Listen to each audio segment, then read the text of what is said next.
Guys, welcome. Collective reading tayo ngayon. Tingnan natin kung kaninong energy to.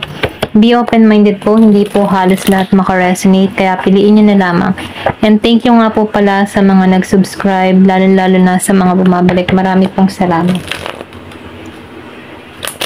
Give me the message, kaninong energy to.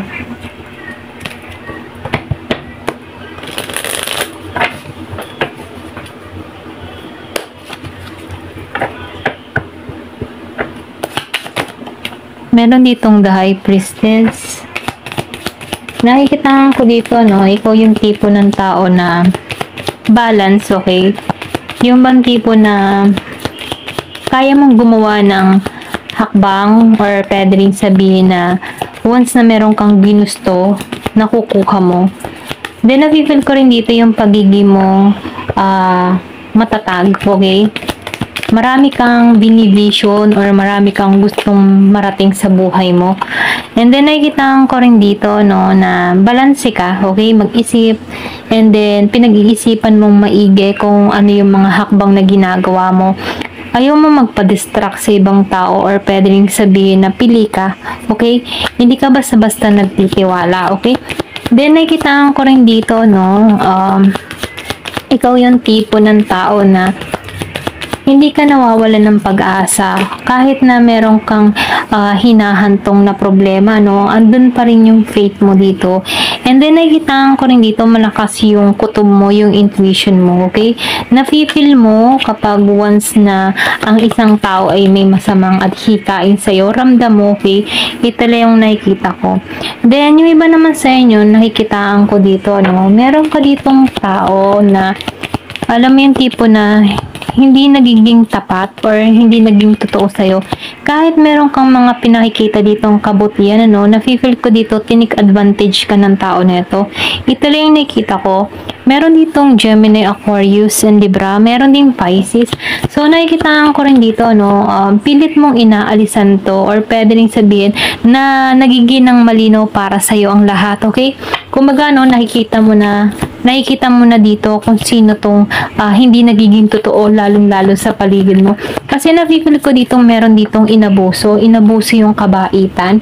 Ito lang yung nakikita ko. Then, nakikita ko rin dito, no, meron ditong tao na gustong makipagkasundo sa'yo. Siya yung tipo ng tao na kilala mo na to in the past or pwede rin sabihin na meron naging ugnayan sa inyo ng tao na to, no. Siya yung tipo ng tao na alam mo yung tipong gimmick dito, gimmick doon, explore dito, explore doon. Ganun yung energy niya, no. Kumbaga, mahilig tong magliwaliw or pwede rin sabihin mag-explore. Kaya nagkaroon kayo din ng problema dito in the past. Nakikitaan ko dito dahil din sa barkada or pwede rin sabihin meron tong mga bisyo, okay? Kumbaga, no, nakikitaan ko dito na merong kaibahan sa inyo ng tao nito. Hindi kayo pareho or hindi kayo compatible, ano? Iba yung pananaw mo sa pananaw ng tao nito. Ayan, ito lang yung nakikita ko.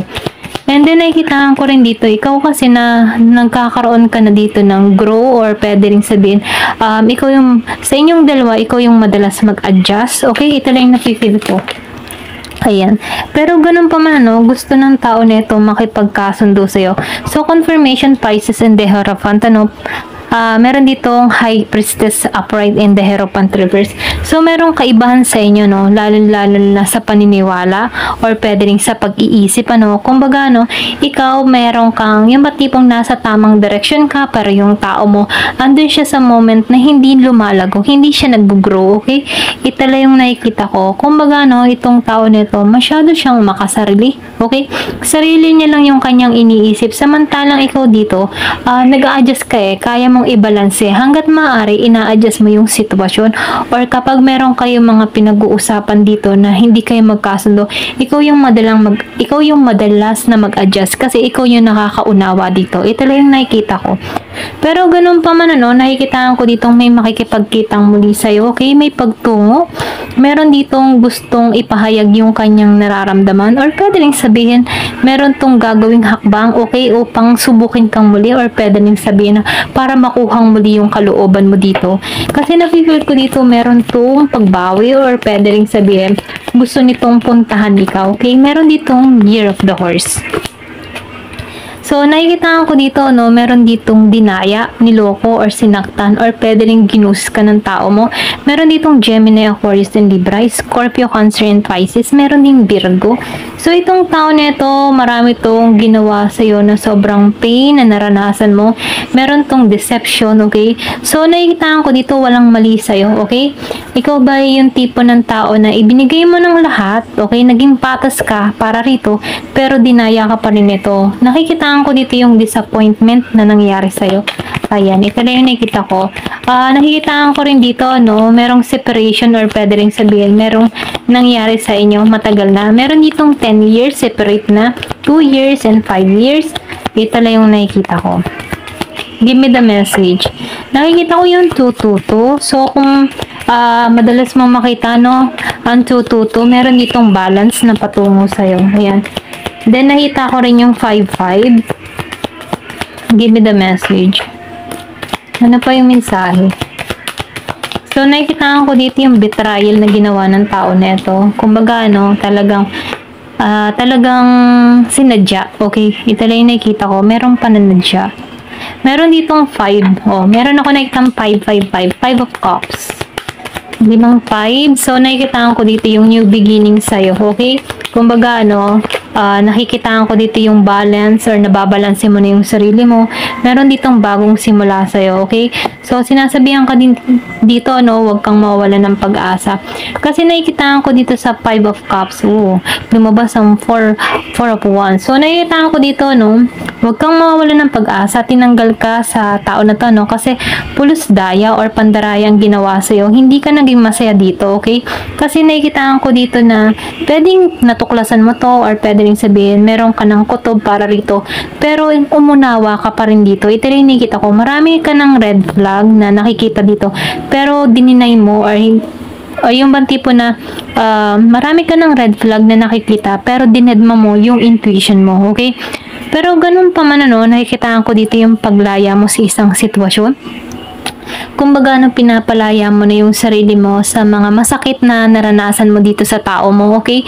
And then, nakikita ko rin dito yung new beginning, 555. Merong new beginning naghihintay sa'yo. Then, nakita ko yung 1111, okay? So, meron ditong calling sa'yo, no?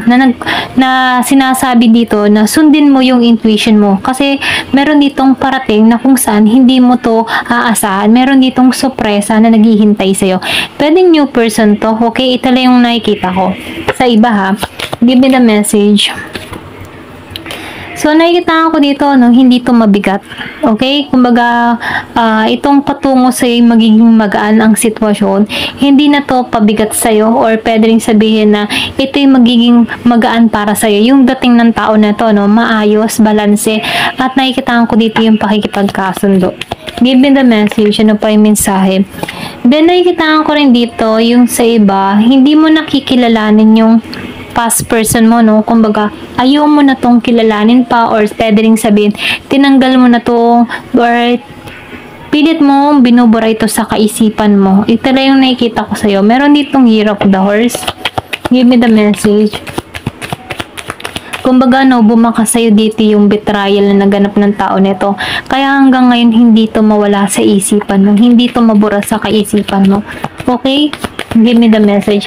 Pero ganun pa man, ano, once na natututunan mo makapag-moving on sa iyong sitwasyon, ano, madali mo nang mapapalaya yung sarili mo sa ganun, ano, sa nangyari in the past. Kasi once na hindi mo rin pinapatawad tong tao nito, nakikita ko dito na nakista ka pa rin sa ganung pakaramdam. Pero once na pumasok na yung pagpapatawad, dyan napapasok yung pagpapalaya mo sa sarili mo. Okay?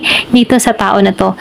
At once na pinapalaya mo na yung sarili mo sa mga pain or sakit at napatawad mo na tong tao nito, dito dadaloy sa'yo yung mga positibo at ma-attract mo yung positibo.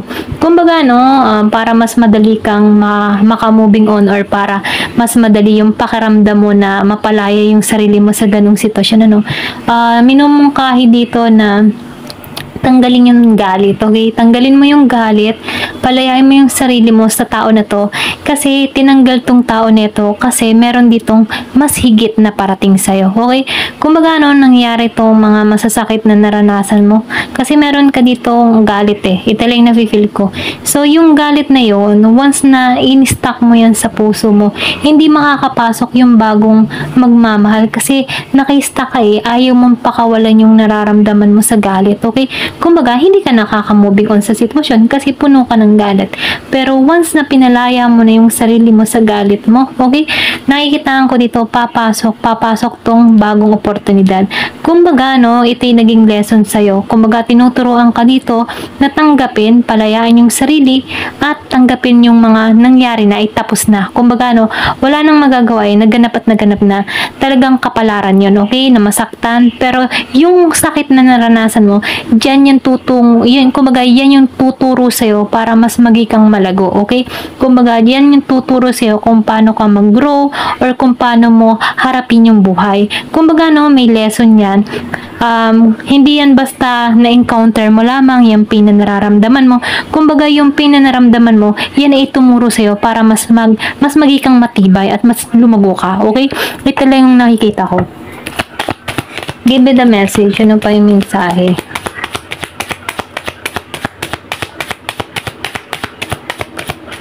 So, meron ditong magician. So, nakikitaan ko dito, meron kang mamamanifest, meron kang hiling.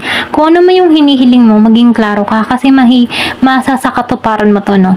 Ito lang yung nafe-feel ko. Kumbaga, no, ito yung parating okay? Give me the message. Meron dito na 6 of Cups reverse. So, nakikitaan ko dito, no, meron ditong tao na merong hiya, okay? Nahihiya to sa'yo. Pwedeng nakakaramdam to ng guilty sa ginawa sa'yo, okay? Kasi meron ditong deception. So, mangyayari dito, once na napatawad mo na tong tao nito at binago mo na yung sarili mo, nakalaya ka na dun. Pero itong tao nito, sarili niya yung kalaban dahil sa guilty na ginawa niya sa'yo. Kumbaga, no, dun siya na-stuck. Pero ikaw, malaya ka. Tinanggal mo na yung galit mo. So, ikaw, kaya mo nang gawin yung mga bagay-bagay na kung saan or kaya mo na rin magpapasok ng panibagong magmamahal sa'yo kasi tinanggalan mo na yung galit Pero ganun pa man itong tao nito, naka-stuck siya kasi sa inyong dalawa, siyang may malaking atraso at siya ang meron dito, kumbaga kalaban niya na lang yung sarili niya. Okay, kasi yun yung konsensya. Ayan, ito lang yung nakikita ko. So, ikaw, malaya ka na, hindi mo na siya pinanghahawakan pa. So, ngayon, na nangyayari dito, doon niya nare-receive yung karma niya, okay? Pero ikaw, pinalalaya mo na yung sarili mo, kaya mas maraming blessing yung parating sa'yo kasi natutunan mong palayaan yung sarili mo. Yun yung signal kay universe, kay God na pinalaya mo na, pinatawad mo na siya. So ngayon, dito ka na bubusugin ng biyaya, okay? Ito lang yung nakikita ko. Tingnan pa natin. Give me the message.